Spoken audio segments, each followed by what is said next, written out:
नमस्कार, स्वागत है आप सभी का। आप देख रहे हैं 3 बजे 3 खबर। मैं हूं आपके साथ गीतू चौहान। अपनी तमाम ताकत झोंक देने के बावजूद भी अमेरिका अभी तक होर्मुज में जंग जीत नहीं पाया है। ये खुद अमेरिकी राष्ट्रपति ट्रंप का कहना है। जी हां, ट्रंप ने कहा है कि ईरान के खिलाफ मिलिट्री एक्शन अभी खत्म नहीं हुआ है। ट्रंप का ताजा बयान इस बात का संकेत भी है कि भले ही खाड़ी जंग जीतने के तमाम दावे ट्रंप करते आ रहे हैं, लेकिन सच्चाई यही है कि इस जंग में अमेरिका फंसा हुआ है और जिस तरह से हालात पैदा हो रहे हैं उससे खाड़ी में जंग का एक नया फेज शुरू हो सकता है।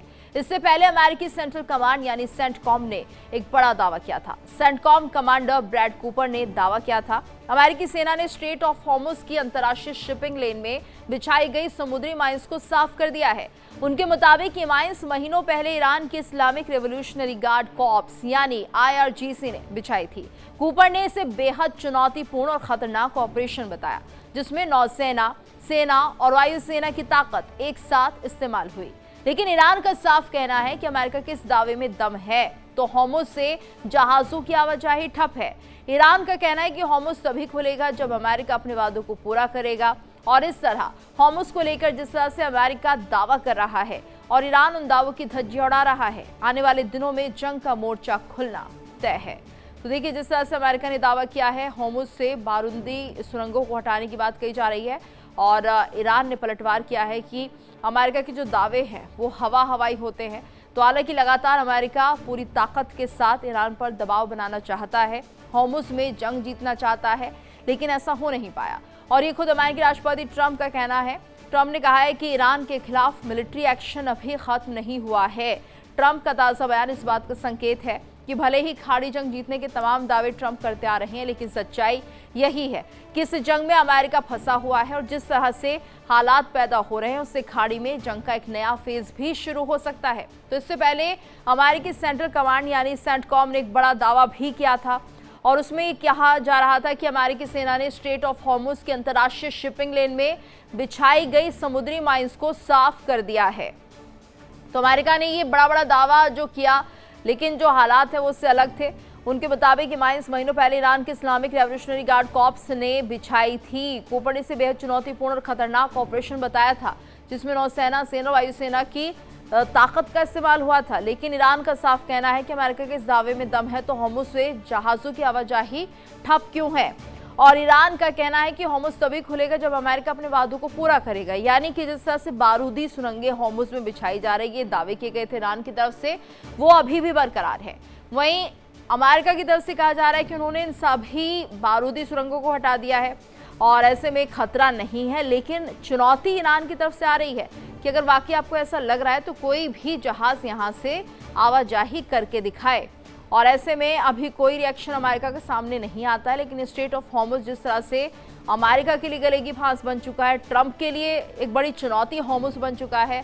शायद ट्रंप ने जब ईरान के साथ इस जंग की शुरुआत की होगी तो उन्हें अंदाजा भी नहीं होगा कि स्ट्रेट ऑफ हॉर्मुज को लेकर इस तरह से हालात बनेंगे, जिसमें कि कहीं ना कहीं अमेरिका खुद फंसा हुआ नजर आएगा। और तो और यहाँ पर अगर बाकी देशों की मदद की बात भी की जाए तो स्ट्रेट ऑफ हॉर्मुज एक ऐसा बड़ा मुद्दा बन चुका है जिसमें कि ईरान के सपोर्ट करने वाले देशों के लिए तो चलिए ठीक है, लेकिन वो देश जो अमेरिका को सपोर्ट करना चाहते हैं वो भी ऐसा नहीं कर पा रहे हैं, क्योंकि उनके भी हित कहीं ना कहीं यहाँ पर बिगड़ते हुए दिखाई दे रहे हैं। और ज्यादा जानकारी के लिए रुक करेंगे मेरे सहयोगी ऋतु का, न्यूज रूम से मेरे साथ जुड़ी हुई है। ऋतु, तो यहाँ पर स्ट्रेट ऑफ हॉर्मुज एक तरह से अमेरिका के लिए गले की फांस बन चुका है। बड़े बड़े दावे अमेरिका कर रहा है कि यहाँ पर जो बारूदी सुरंगें थी उन्हें हटा दिया गया है, लेकिन ऐसा कुछ नहीं हुआ और ईरान इस पर जवाब देते हुए कह रहा है कि अगर वाकई ऐसा आपने कर दिया है तो अगर दम है, हिम्मत है तो इस रास्ते से गुजर कर दिखाएं। निश्चित रूप में। और ईरान का ये जो पलटवार है, स्टेटमेंट है, ये सबसे ज्यादा अहम कड़ी भी साबित हो जाती है। खाड़ी में इस वक्त जो जलजला है, एक तरफ वार, उसका पलटवार और दूसरी तरफ रणनीतिक जो मोर्चेबंदी हो रखी है वो सबसे ज्यादा अहम कड़ी खोलती है। जैसा कि आपने गीतू बताया कि अमेरिका का दावा और उस दावे के इर्द गिर्द होती राजनीति सबसे ज्यादा दिलचस्प हो जा रही है, क्योंकि एक तरफ हम देख रहे हैं मोर्चेबंदी तो हो ही रही है, दूसरी तरफ ये जो दावे हैं शर्तों के आधार पर उसके बिहाफ पर भी सबसे बड़ी तस्वीर दिखाती है। अमेरिका ईरान में बढ़ती तलखी जो है, इस बीच चीन और रूस के अगर कहा जाए साथ आने से या इनके इंट्रूडेंस से अगर ईरान में खाड़ी में ये जलजला और ज्यादा विध्वंसक होता है तो कहीं ना कहीं विनाश की एक जो पटकथा है जिसके बारे में बात की जाती है कि विश्व युद्ध 3 के मुखाने पर हम खड़े हैं, वो कहीं ना कहीं आगे अग्रसर होगा। और हॉर्मूज पर अब क्योंकि स्थिति इस तरीके से बनती हुई नजर आ रही है जिसमें आर पार की लड़ाई होती हुई दिखाई दे रही है। Straight of Hormuz US territory है, यूएस की तरफ से चलाया जाएगा, संचालित ईरान करेगा।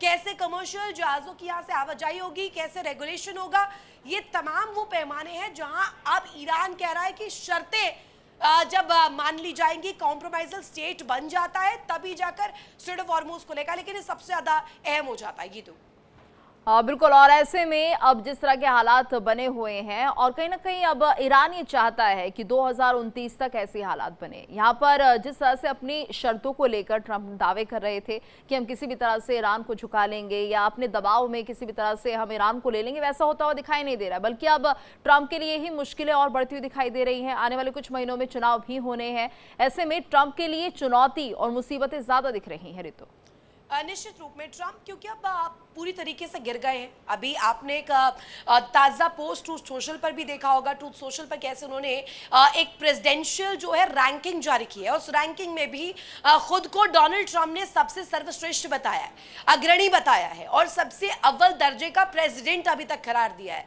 आप समझिए इसके पीछे की रूपरेखा क्या है। इसके पीछे मनोवैज्ञानिक तौर पर अगर आप देखें तो एक ऑब्सेशन है। उन्होंने दर्शाया कि वो जो कर रखे हैं अमेरिका के हित में है और अमेरिका के लिए आगे अग्रसर बढ़ते हुए नजर आ रहे हैं। लेकिन वो तस्वीर सबसे इंपॉर्टेंट होता थी जहां पर डोनाल्ड ट्रंप जो है वो घिर गए, चाहे साख के सवाल पर हो या सीधे सीधे हथियारों के रिप्रोडक्शन को लेकर के हो, उस जखीरे को लेकर के हो जो पूरी तरीके से खाली हो रहा है। और तीसरे पहलू पर भी अगर हम देखें तो खाड़ी में ये रणनीतिक तौर पर जो जंग छिड़ी है इसका खामियाजा इस कदर भुगतना पड़ रहा है कि आने वाले समय में डोनाल्ड ट्रंप के लिए बड़ी परेशानी होगी, क्योंकि राजनीतिक तौर पर साथ नहीं मिल रहा है कंपैरेटिवली। जैसे ईरान में हम देख रहे हैं अवाम के साथ लोग खड़े हैं, लेकिन डोनाल्ड ट्रंप का साथ देने के लिए हमारी की जनता उस बिल्कुल, यानी कुल मिलाकर चारों तरफ से डोनाल्ड ट्रंप घिरते हुए, एक तरफ ईरान का मुद्दा नहीं सुलझ रहा, दूसरी ये कि इलेक्शंस आने हैं, वहां भी कहीं ना कहीं उन्हें जीत मिलती हुई फिलहाल नहीं दिख रही है। धन्यवाद करना चाहेंगे आपका इस पूरी जानकारी को साझा करने के लिए। आगे बढ़ते हैं, अब बात नेपाल की तबाही की करते हैं, जहां एक बार फिर हालात खराब होने की आशंका जताई जा रही है। खबर है कि नेपाल तिब्बत सीमा के पास बनी एक और झील फट गई है और ये झील चोचेन नदी और पुरेपू सांगपो नदी के संगम के पास बनी थी। बताया जा रहा है कि चीन ने इसके फटने की आशंका एक दिन पहले ही जता दी थी। फिलहाल झील फटने से जलस्तर एक बार फिर बढ़ने लगा है और खतरे की वजह से रसुआ जिले में रेस्क्यू ऑपरेशन कुछ देर के लिए रोका गया है। फिलहाल भोटेकोशी, त्रिशूली और नारायणी नदी के पास के कई गांव खाली कराए जा रहे हैं। साथ ही लोगों को सुरक्षित जगहों पर जाने के लिए कहा गया है। इसी बीच खबर ये भी है कि चीन ने भी तिब्बत में राहत और बचाव अभियान रोक दिया है, तो साथ ही लेवल 4 का अलर्ट भी जारी कर दिया है। फिलहाल बाढ़ और भूस्खलन से नेपाल में मरने वालों की संख्या करीब 500 तक पहुंच चुकी है और लगभग 1500 से ज्यादा लोग लापता बताए जा रहे हैं। तो नेपाल में बाढ़ और खराब मौसम के बीच राहत और बचाव अभियान लगातार जारी है। त्रिशूली समेत ऊपरी इलाकों में हालात चुनौतीपूर्ण हो चुके हैं और ऐसे में इसी बीच नेपाल के हाउस ऑफ रिप्रेजेंटेटिव्स में विपक्ष के नेता भीष्मराज आंगदेम्बे ने हालात और रेस्क्यू ऑपरेशन को लेकर जानकारी दी है। उन्होंने बताया कि मुश्किल भौगोलिक परिस्थितियों और प्रतिकूल मौसम के बावजूद नेपाली सेना और सुरक्षा एजेंसियां पूरी ताकत से राहत अभियान में जुटी हुई हैं। तो चीन ने लेवल 4 का अलर्ट भी जारी कर दिया है।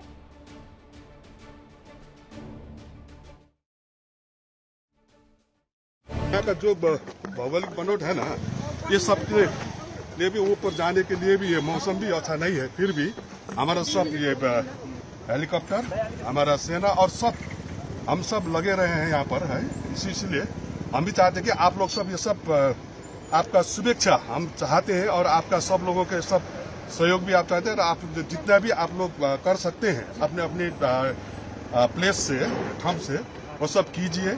हम लगे रहे हैं, भारत की तरफ से लगातार मदद पहुंचाई जा रही है। भारत भी और सब हमारे छिमेकी। सर, आज से नेपाल गवर्नमेंट काफी तेज रेस्क्यू कर रही है, लेकिन इस बीच अनाउंसमेंट हो रहा है कि रिवर में वाटर लेवल बढ़ने वाला है। हाँ, अभी अनाउंसमेंट हुआ है। हाँ, क्योंकि हमारा जो ऊपर का अवस्था है, इसीलिए तुरंत जो भी हो सकता है, इसीलिए हम सब कर रहे हैं। नेपाल सरकार कुछ भी लोकल गवर्नमेंट, प्रोविंस, हम तीनों स्थानीय निकाय, संघ, प्रदेश और स्थानीय निकाय, सर कितने हम सब कर रहे हैं। कितने हेलीकॉप्टर? दो सेना का हेलीकॉप्टर है, 9 और निजी क्षेत्र प्राइवेट, ये सब चने हेलीकॉप्टर लग रहे हैं। हम लग रहे हैं और जितने भी हम प्राप्त कर सकते हैं वो सब कर रहे हैं हम। Please water level. तो नेपाल में रेस्क्यू ऑपरेशन रोकने के निर्देश दिए गए हैं। बड़ी खबर सामने आ रही है, नेपाल के रसुआ में रेस्क्यू ऑपरेशन रोका गया है। नेपाल में सुरक्षा कर्मियों को तत्काल अलर्ट जारी किया गया है। रेस्क्यू ऑपरेशन में लगी टीमें वापस बुलाई गई हैं। पीएम बालेन शाह ने पूरे नेपाल को अलर्ट रहने के लिए कहा है। नेपाल तिब्बत सीमा के पास बनी एक और झील फटने की खबर सामने आ रही है। वहीं नेपाल में सुरक्षा कर्मियों को तत्काल अलर्ट रहने के लिए कहा है। रेस्क्यू ऑपरेशन में लगी हुई टीमों को वापस बुला लिया गया है। बताया ये भी जा रहा है कि झील के ओवरफ्लो होने से पानी बाहर बहता हुआ दिखाई दे रहा है। तो जो रेस्क्यू टीमें यहाँ लगी हुई थी उन्हें फिलहाल वापस बुलाने की बात कही जा रही है। यानी कि बचाव दल को सुरक्षित रखना भी जरूरी है। और कुछ ये तस्वीरें, 6 तस्वीरें जो बता रही हैं किस तरह से रेस्क्यू ऑपरेशन चल रहा है। 2 साल के बच्चे का रेस्क्यू किया गया है, वहीं 2 जुड़वा बच्चों का रेस्क्यू किया गया है। वहीं रसुआ की तस्वीरें जहां पर तबाही का मंजर साफ देखा जा सकता है। वहीं रसुआ सुरंग में रेस्क्यू किया गया है। तो रसुवाड़ी में कहर यहाँ पर दिखाई दे रहा है, जिसमें कि लगातार भारी नुकसान की खबर यहाँ से मिली है। नुवाकोट में मलबे का कब्जा चारों तरफ दिख रहा है, चारों तरफ मलबा ही मलबा यहाँ पर देख सकते हैं। इतनी तबाही यहाँ पर हुई है और लगातार ये कुछ ऐसे इलाके हैं जो बहुत ही ज़्यादा प्रभावित होते हुए दिखाई दिए हैं। कई लोगों की मौत की खबर भी यहाँ से आई है। नेपाल में तबाही की दर्दनाक तस्वीरें हैं जो लोगों को डरा भी रही हैं और अभी भी खतरा टला नहीं है। एक और डर नेपाल के लोगों में बना हुआ है कि कभी भी दूसरी कहीं त्रासदी ना आ जाए, कहीं दूसरा खतरा जो है वो जल्द ना आ जाए। अलर्ट रहने के निर्देश दिए जा रहे हैं। खुद नेपाल के पीएम भी ये कह रहे हैं कि लोग सुरक्षित रहने की कोशिश करें, अपने आप को सुरक्षित जगहों पर ले जाएं। ऐसी जगह जहां पर बहुत ज़्यादा नदियों के आसपास मकान बने हैं उनसे कहा जा रहा है वो मकानों को खाली कर दें। और वहीं सैलाब को लेकर नेपाल को नया अलर्ट जारी किया गया है। चीन ने ये अलर्ट भेजा है। झील फटी नहीं, ओवरफ्लो हुई है, ये चीन का कहना है। लोगों से सुरक्षित जगह जाने की अपील की जा रही है। कहा है घबराएं नहीं, लेकिन खास सावधानी जरूर बरतें। कई इलाकों में अफरा तफरी का माहौल इस वक्त बना हुआ है, यानी डर जो है नेपाल के लोगों में बना हुआ है, क्योंकि अभी एक और अलर्ट जारी किया गया है। कहा जा रहा है कि झील के ओवरफ्लो होने की खबर है और ऐसे में इसका पानी भी कहीं ना कहीं परेशानी का सबब बन सकता है। तो झील फटी नहीं, पहले भी जो जानकारी निकल के सामने आई उसका पानी भी ओवरफ्लो है। अगर ओवरफ्लो की पानी की ये तस्वीरें हैं, अगर इस तरह की तबाही एक पानी इस कदर लेकर आ सकता है, जल प्रलय ला सकता है, तो आप अंदाजा लगा सकते हैं दूसरा मंजर कैसा होगा। और शायद यही डर अब नेपाल के लोगों में बना हुआ है कि अगर ये ओवरफ्लो झील कहीं फिर से दोबारा से ऐसी ही स्थिति पैदा कर दे, फिर क्या यहाँ पर होगा। फिलहाल नेपाल के पीएम लोगों से कह रहे हैं कि डरे नहीं, घबराए नहीं, सुरक्षित रखने की खुद को कोशिश करें और वो इलाके जहाँ पर नदियाँ हैं या झीलें हैं उनसे थोड़ी दूरी बनाएं। आसपास रहने वाले लोगों से कहा जा रहा है कि जगहों को खाली कर दिया जाए। अगर एक रूट यहाँ पर किसी भी तरह से डिटेक्ट हो रहा है कि किस रूट से अगर ये झील फटती है और वो पानी का फ्लो, पानी का जो बहाव है साथ लेकर आती है, तो उस इलाके को खाली कराने की बात भी कही जा रही है। और ज्यादा जानकारी के लिए रुख करेंगे संवाददाता कौशलेंद्र उपाध्याय का। कौशलेंद्र, कई अलर्ट्स नेपाल के लिए दे दिए गए हैं, चीन की तरफ से भी अलर्ट जारी किए गए हैं। ऐसे में मौजूदा स्थिति नेपाल की क्या बनी हुई है? जी बिल्कुल, देखिए आपको बताएं कि जिस तरह से चीन ने अलर्ट जारी किया है कि जो झील है ओवरफ्लो हो गया है। सबसे महत्वपूर्ण बात है कि उस झील से कितना क्यूसेक पानी बहाव की तरफ आएगा, ये सबसे बड़ी बात है। इसको जानना बहुत जरूरी है, क्योंकि देखिए जो आपदा है वो जो आई उसके बाद दोबारा जो झील को ओवरफ्लो होने के बाद कही जा रही कि ओवरफ्लो हुआ है और इसके लिए अलर्ट जारी किया गया। जो त्रिशूली और जो नारायणी नदियां उसमें कितना क्यूसेक पानी उस झील से बहेगा, उसकी रफ्तार क्या होगी या कितने मीटर ऊंचाई तक वो पानी का बहाव रहेगा, ये सबसे ज़्यादा जानना बहुत ज़रूरी है। अब वहाँ की जो स्थिति है, क्योंकि जब अलर्ट जारी हुआ है उसके बाद जो प्रधानमंत्री बालेन शाह हैं उन्होंने तुरंत जो है अपने जनता से कहा कि जो है घबराने की ज़रूरत नहीं है, लेकिन थोड़ा बचाव जरूर करें। और जो वहाँ पे रेस्क्यू कार्य चल रहा था उसको रोक दिया गया। NDRRM के माध्यम से बताया गया कि क्योंकि जो पानी का बहाव आ रहा है, अगर झील का जो पानी जितना आएगा, इसलिए हमने रेस्क्यू रोक दिया है, क्योंकि उन्होंने पहले ही जानकारी दे दी थी कि हमारे 44 जवान और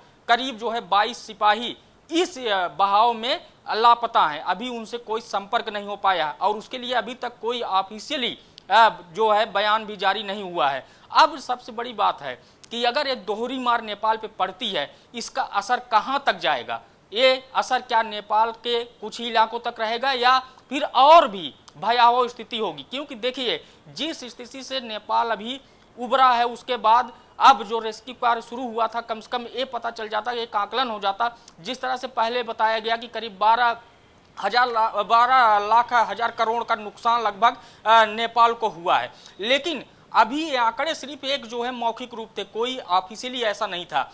जब तक पूरा रेस्क्यू नहीं हो जाता, हर स्थिति से जो है वस्तुनिष्ठ जानकारी नहीं मिल जाती, तब तक अभी ये आंकड़ा लगा पाना मुश्किल है। लेकिन अभी जो स्थिति है, चीन की तरफ से जो अलर्ट जारी किया गया है, उसको जो है जानने की सबसे बड़ी जरूरत है, क्योंकि बहाव अगर तेज होगा तो और भी इलाके इस भयावह मंजर के चपेट में आएंगे। इसलिए लोगों को एक जो गांव थे वो खाली करवाए जा रहे हैं, नदी के किनारे जो अन्य गांव थे। हाँ, हो सकता है कि जो पहले बहाव में जो गांव नुकसान हुए हैं उसके ऊपर भी कुछ ऐसे पहाड़ों पे क्योंकि मकान बना के लोग रहते हैं, तो उनको भी खाली करवाया जा रहा है कि कम से कम दोबारा अगर त्रासदी उस पानी से अगर कोई नुकसान होता है, तभी तो जो हुआ है उतना ही कम से कम संभल जाए। लेकिन क्योंकि देखिए, जिनका नुकसान हो रहा है वहाँ पे जो है, चाहे वो सरकारी क्षति हो या प्राइवेट प्रॉपर्टी हो, इन सब की अगर स्थिति देखी जाए तो कहीं न कहीं नुकसान बहुत बड़ा दिखाई दे रहा है। और इसमें अपील भी लोगों से की जा रही है कि अपन सुरक्षित रहें, अपना बचाव जितना हो सके वो करें।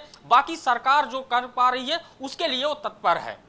जी बिल्कुल। और ऐसे में कौशलेंद्र, जिस तरह से लोगों से तो कहा ही जा रहा है, लेकिन एक डर और दहशत का माहौल यहाँ पर बना हुआ है। अभी ना जाने कितने लोग मिसिंग है। साथ ही भी बताया जा रहा है कि बहुत से ऐसे लोग हैं जिनकी मौतें हो गई हैं, उनके बारे में जानकारी नहीं हो पा रही है। वहीं कहा यह भी जा रहा है कि कुछ शिविर भी बनाए गए हैं नेपाल में।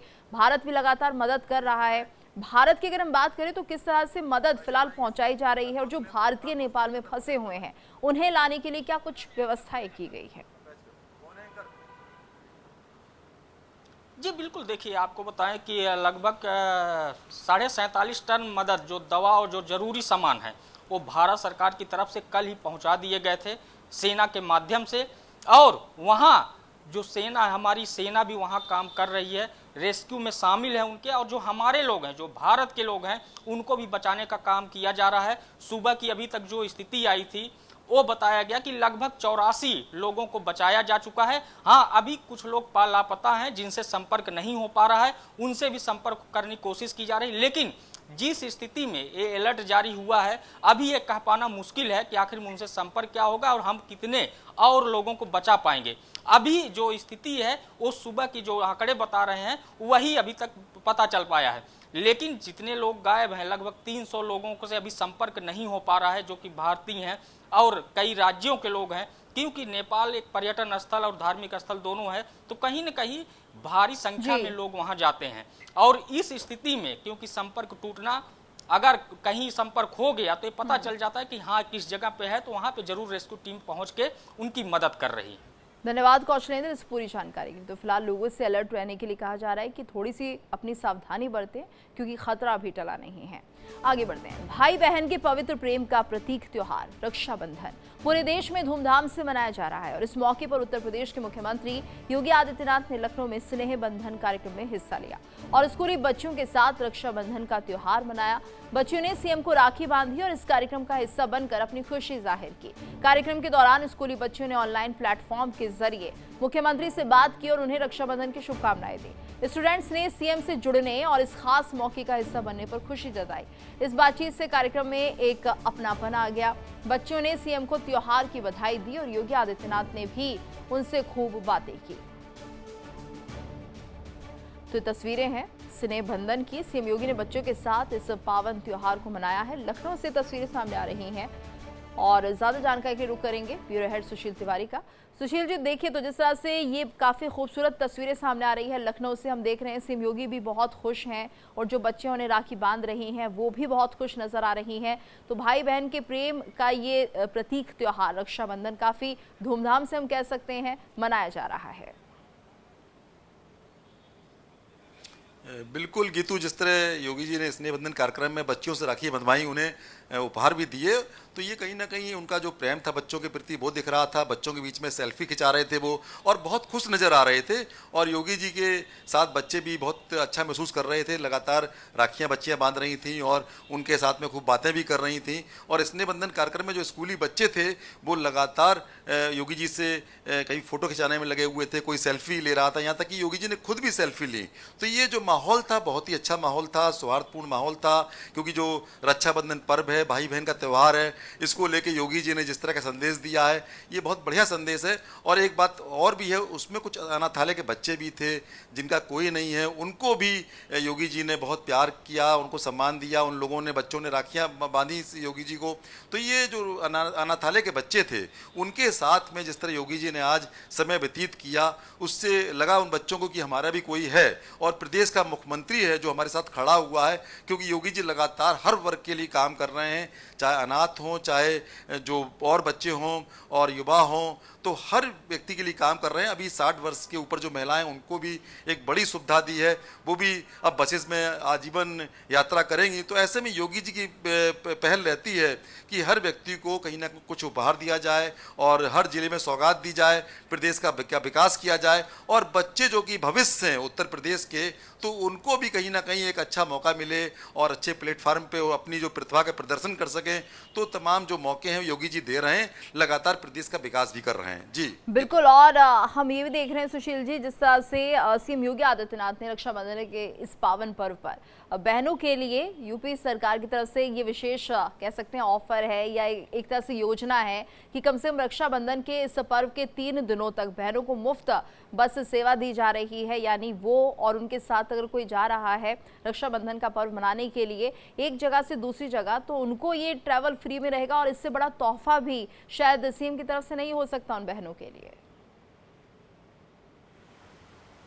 बिल्कुल, सीएम योगी ने बहनों को 3 दिन का मौका दिया है। 3 दिन तक कोई किसी भी बस में उनको पैसा नहीं देना है। कोई एक सहयात्री भी रहेगा, चाहे उनका भाई हो सकता है, चाहे उनका पति हो सकता है, चाहे उनका बेटा हो सकता है। तो कम से कम महिला अगर जाएं तो सुरक्षित रहें, और उन सहयात्री के रहने से कम उनको सुविधा भी हो रही है। तो लगभग ये संख्या 9 लाख से ज़्यादा हो चुकी है। 9 लाख से ज़्यादा जो महिलाएं उन्होंने बसों में यात्रा की है। और इसके अलावा अलग से बसेस लगाई गई हैं जिससे जो बहनें हैं उनको कोई दिक्कत ना आए, उनको यात्रा में ऐसा ना हो कि बस कम पड़ जाए। तो योगी जी ने अलग से बसेस लगाई हैं। बाकायदे जो परिवहन विभाग है उसको आदेश दिया था कि जो भी बहन कहीं जाना चाह रही है तो उसको बस उपलब्ध होनी चाहिए, तो बसेस उपलब्ध थी।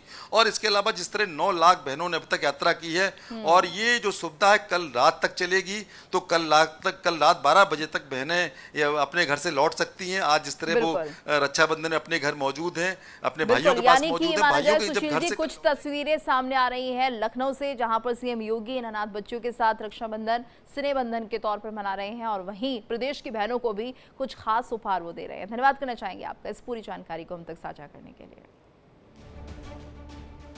और इसी के साथ इस बुलेटिन में फिलहाल इतना ही। वक्त चला एक छोटे से ब्रेक का। ब्रेक के बाद खबरों का सिलसिला लगातार जारी है। देखिए इंडिया डेली 24/7 अब आपके स्मार्ट टीवी पर। इंडिया डेली मौजूद है सभी डिजिटल प्लेटफॉर्म पर लाइव और लगातार। इंडिया डेली 24/7 हर दिन राष्ट्र को समर्पित।